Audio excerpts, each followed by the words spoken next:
Hi, this is Chuck Fry from Innovation Tools, and I'm standing here with Cheryl Perkins, the chairperson of the 2011 CoDev Open Innovation Conference, which has just concluded. Another excellent event.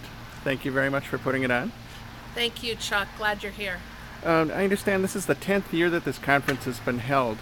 Uh, what have you seen the evolution of these disciplines being during the last 10 years? Sure. Um, Recently, what we've seen is a big cross-industry push. It started 10 years ago with a lot of high-tech industries, moved specifically then into healthcare, then consumer packaged goods, and most recently the last couple years into food.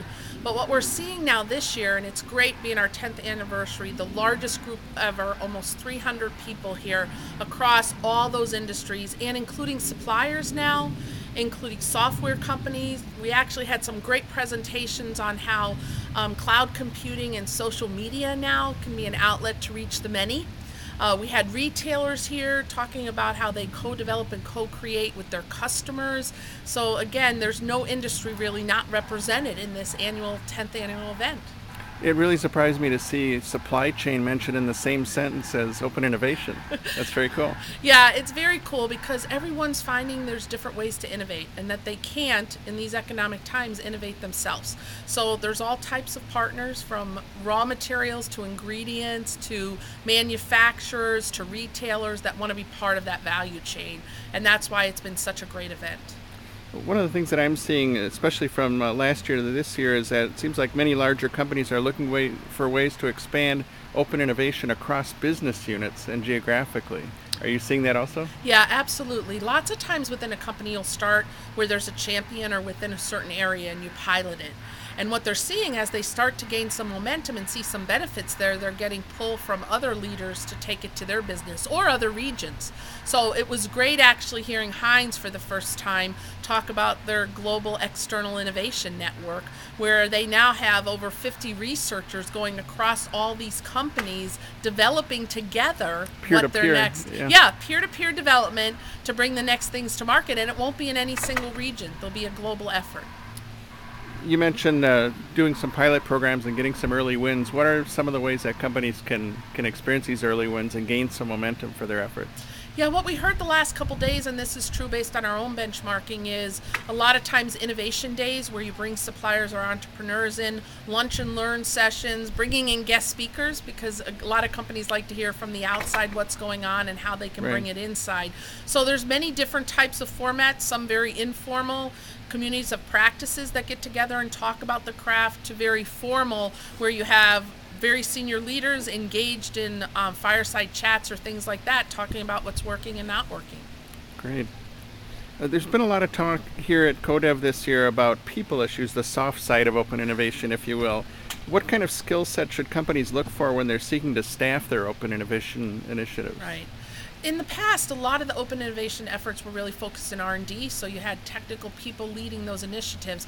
But because you're seeing this outburst where marketing, supply chain, finance are seeing ways to drive new business models, to actually create different partnerships, and actually recreate the way they bring their brands to market, we're actually seeing the profile evolve to where you have a balance between being business savvy as well as technical savvy.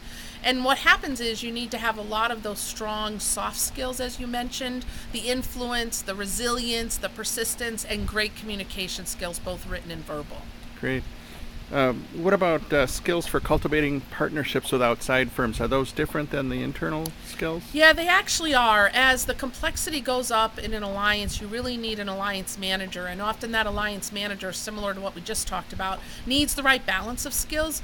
Usually 70% business. They know how to do business development. They know how to craft deals. They know how to run financial models. But they also need to be technically savvy because they need to be able to talk to the researchers from the other companies and understand and judge what they're seeing. So it is a balance, again, business, technical, but heavier on the business side as an alliance manager.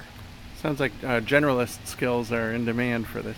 Yeah, definitely more generalists. It's not to say that we don't need specialists. Right. As part of these alliance teams, as part of these evaluation teams, you need both. But we are seeing the need for leadership roles, either in an alliance management, an interface between companies, or leading these efforts that do have the balance between business and technical. Okay, final question. There seems to be a glut of books and blogs and other sources of advice about innovation today. I'm sure you're seeing that too.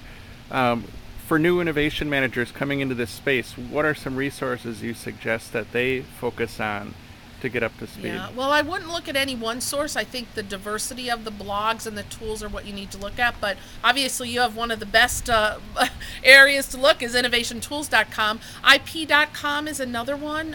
Going out and actually looking at company sites now. A lot of them are putting their open innovation success stories, the crafts of the world. As they start to brand their open innovation. Exactly. Yeah. Intuit has intuitcollaboratory.com. So HP Labs, you can go out to these companies and actually see what they're doing, what their needs are, and what successes they're having. So I wouldn't rely on any one source. I'd just spend some time out there really searching out what you're looking for. Excellent. Thank you very much, Cheryl. Thank you.